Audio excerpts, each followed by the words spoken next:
Welcome, visionaries of tomorrow, to a groundbreaking episode of Future Skills Making HR Relevant. I'm your host, Sajid, and I'm here today to guide you through the corridors of human resources transformation, where the old meets the new and the traditional evolves into the extraordinary. Today, we embark on a journey to unravel the mysteries of human resources in the 21st century and what does it truly mean to be relevant in this fast-paced, ever-changing landscape. Join us as we delve deep into the minds of HR leaders, exploring the future skills required to navigate the complexities of people ops and shape the future of tomorrow. Are you ready?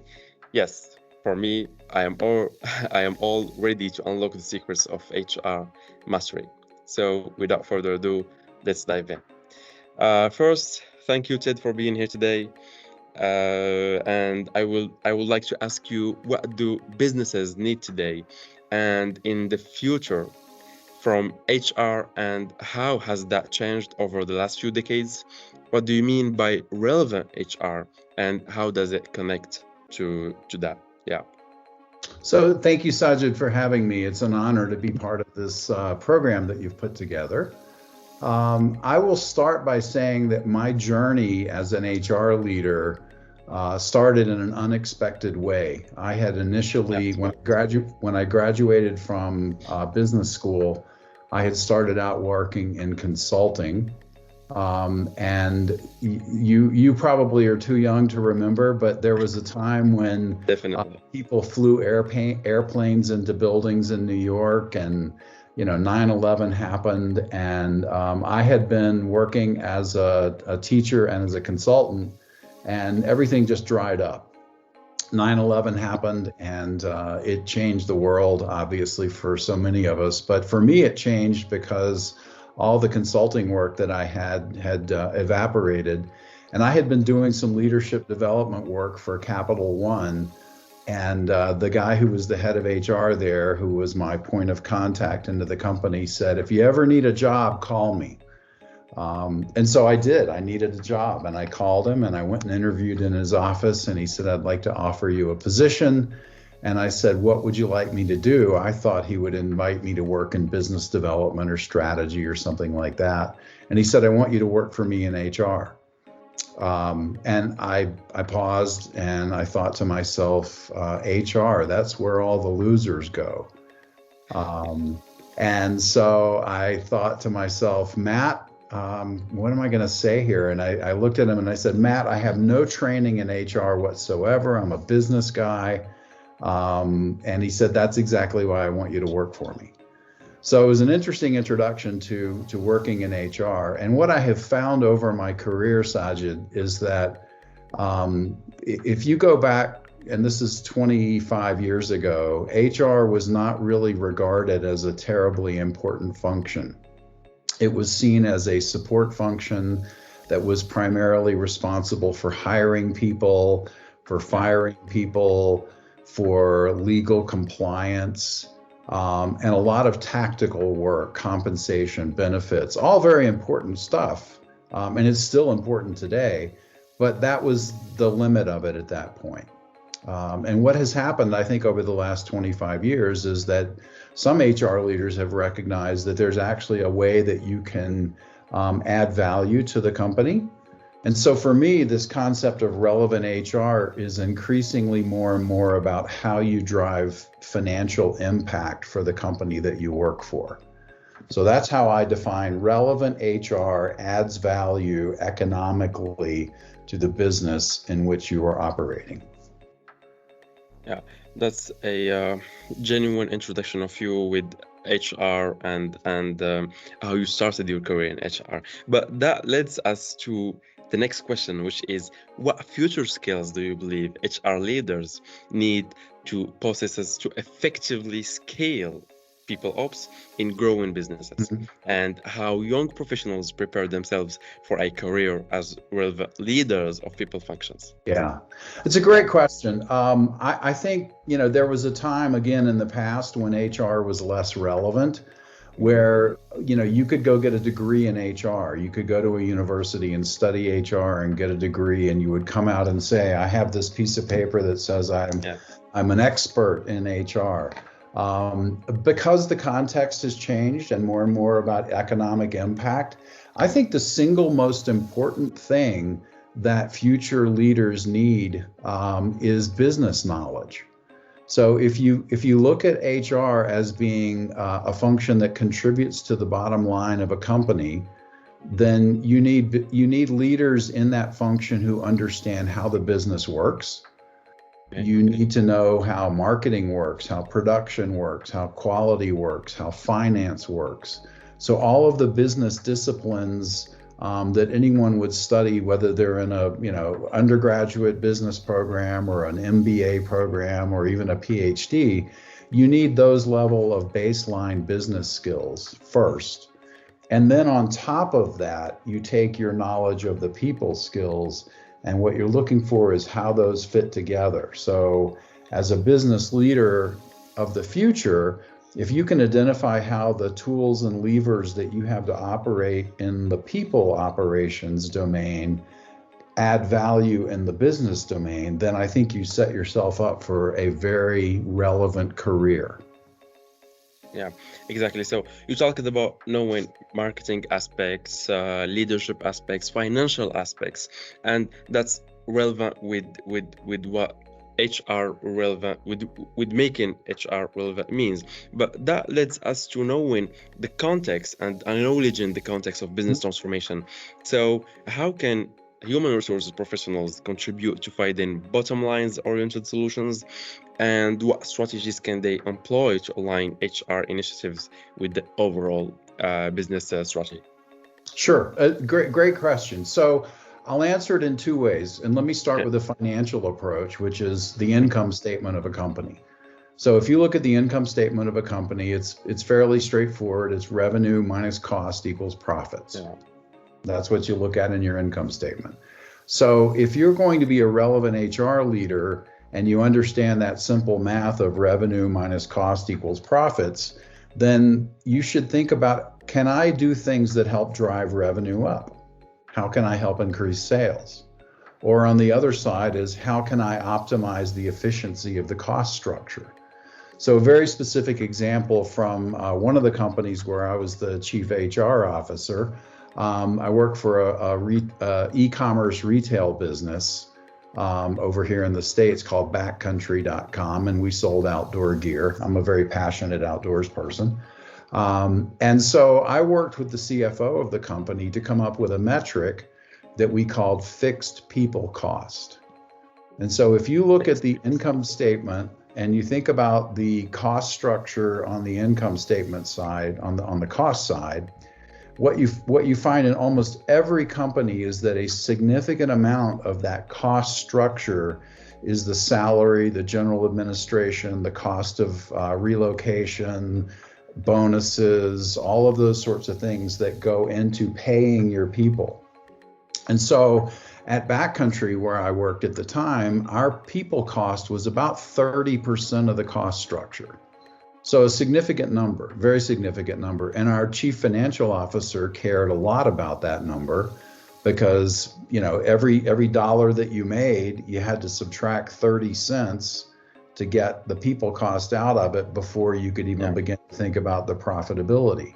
So one of the things that we did is we created this fixed people cost metric that allowed us to plan the budget for our people cost on an annual basis. And then every month we monitored that. And we basically used, if you're familiar with a statistical process control diagram, you've got 0 in the middle, plus or minus 2%, which is how we watched it. So my job as the head of HR was to make sure that our fixed people cost stayed plus or minus 2% every month. Because if we went over budget, then obviously it would impact our profitability. And if we went under budget, the CFO was very happy. So my job was to make sure that all of the costs that went into our people stayed plus or minus 2% throughout the year. So that's an example of thinking business and how it contributes to the income statement, and in turn, how the different things that I had to use. So if I look at bonuses, if I look at compensation, if I looked at relocation packages, if I looked at the perks and the benefits that we offered to our employees, if I looked at the cost of learning and development, all of those things that are traditional HR levers are ones that went into this metric that had a big impact on our finances. So that's how I think you need to think in order to design an initiative that aligns with the business model. That's very a great answer and very great approach to drive HR in a financial way. So it means that there are some things that we can measure in HR, and if the old saying "what gets measured is what gets done" is true, what should HR be measuring?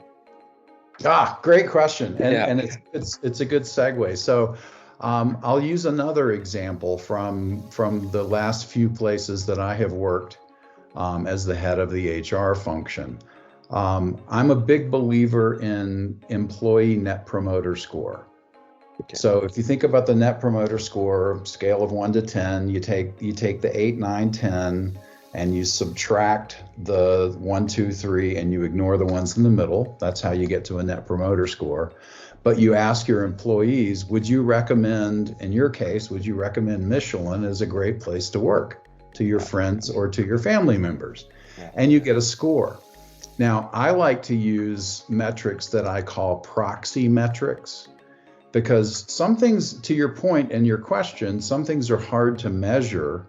And so if you can come up with a proxy for the metric and everybody agrees that we're going to use that proxy metric, then the science is not as important as the agreement that this is how we're going to measure it. So for me, employee net promoter score has always been a way to measure culture. So if I think about how to measure culture, the idea that a family member or a friend would recommend your organization to another colleague or a family to come work is a sign that there's a strong culture there. So we said, okay, let's use employee net promoter score as a proxy metric for culture. And now we can look at all the different things that we do that impact culture.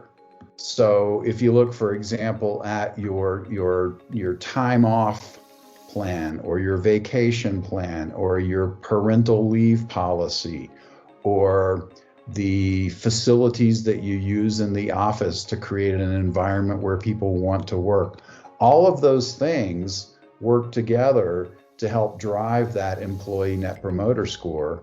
So all of those little things that HR people do with their tools and levers as people ops, if you create a correlation with those to the net promoter score, then that's how you measure. So we measure, just like the fixed people cost, which was a very strong financial measure, we measure employee net promoter score as a way to say, do we have a good, strong, healthy culture? And that's an example of what gets measured gets done, but you have to be creative because some things are hard to measure. Yeah, there are some intangibles that you can see them but can't specifically measure them. I agree.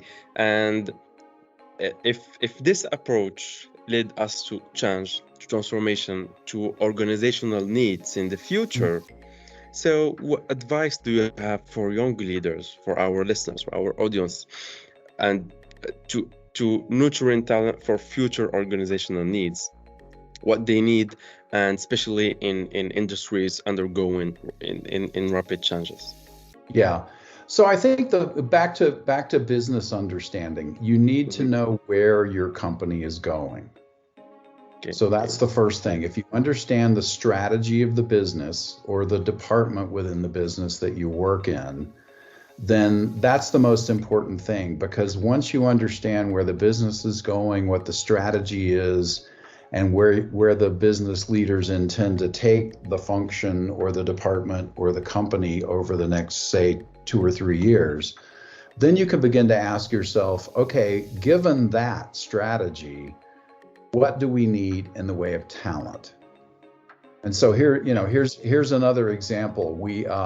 My most recent job was at a company called Cotopaxi, which is a small outdoor company based in Salt Lake City, Utah. You may have seen, there's a llama with very brightly colored backpacks and things like that. So it's a very, very visible brand.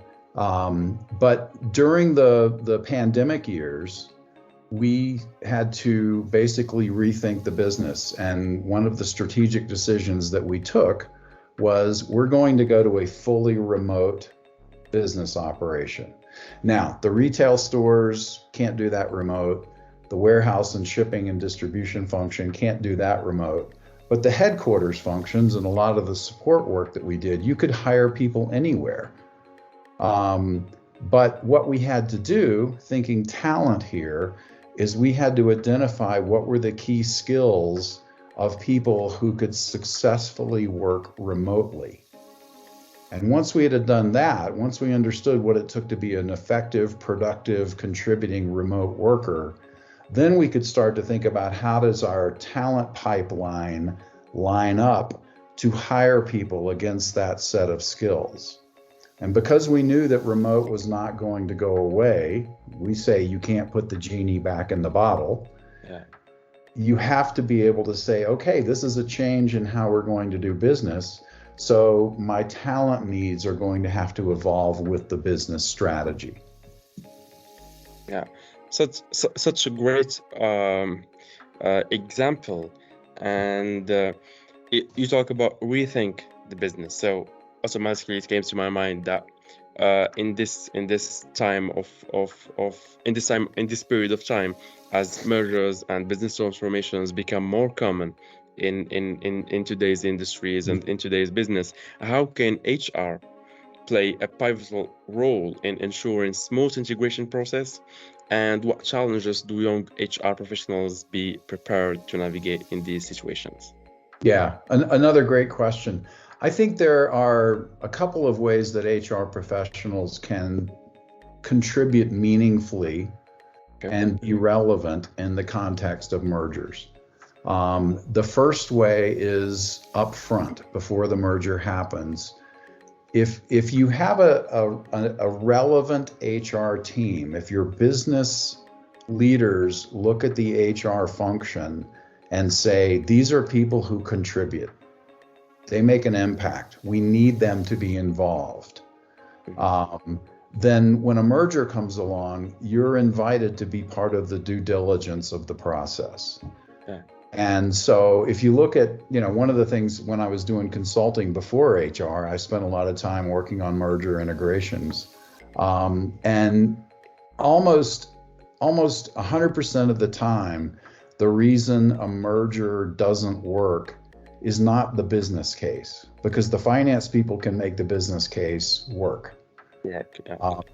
It doesn't work because the people don't get along, the objectives aren't clear, or the cultures don't mesh well. So if you look at that, that's a place where if you're a relevant HR leader, you ought to understand culture, and you ought to understand the people dynamics, and you ought to be able to anticipate where the pain points are. So if you can come in as a relevant leader on the due diligence side of any kind of merger or transformation, then you're adding real value up front. Now, the other side of it is after the deal is done and it's announced, then there is a tremendous amount of work that goes into people making sure that people feel like they're being treated fairly. Because in most mergers, there's a winner and a loser. We can call them mergers, we can call them a joint venture or a merger of equals or whatever you want to call it. But the reality is that one big player and one other player, and somebody's going to buy one another in a merger. It always happens that way. So let's be pragmatic about it and tell the truth. So now, having done that, as an HR person, you need to make sure that the people who are involved in the merger feel like they're being treated fairly. Because if they feel like they're being treated fairly, if there's transparency, if compensation is more or less equal, if the benefits are more or less equal, then people will move into the merger with largely good intentions in their mind. But if one side feels like it's getting screwed by the other, then guess what? It's not going to work. So I think that's, the due diligence up front, and then making sure that after it gets announced and integrated, that people feel like they're being treated fairly. I think those are the two biggest ways that you can contribute in a transformation or a merger. Definitely. So, in other words, we're talking about improving continuous learning, staying in touch with our employees, and accompany them to forward in the mergers. So, in this way of looking ahead, how can HR leaders foster a culture of continuous learning and adaptability within organizations? And what role does this play in building a resilient workforce for the future? Yeah, good question. I would start with data. Data is your Mhm. friend. Yeah. So in a transformation effort, you need to understand how people are feeling, what they're thinking, what's on their minds.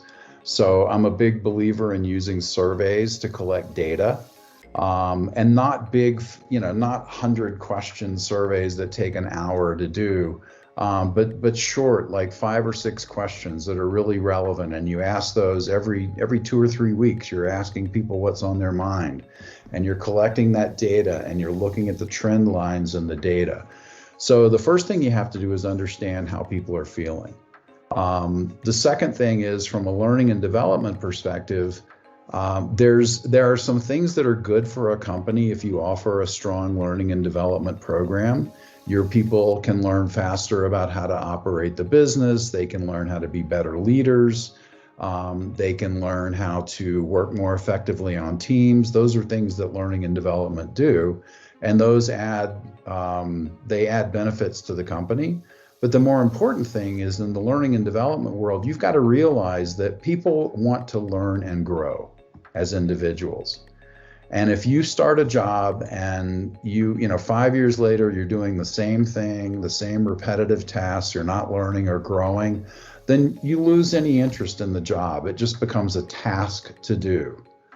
So I think, the developing of resilience is recognizing that people want to learn and grow. And if you can help them both learn and grow personally, but also learn how to evolve with the changes of an organization over time, then you develop a what's in it for me mentality, which is fine. You're giving people some benefit from the work that you do, but you're also teaching them that business changes, and it changes rapidly. And if we can help you learn and grow in a way that allows you to adapt to those challenges, then you become more resilient.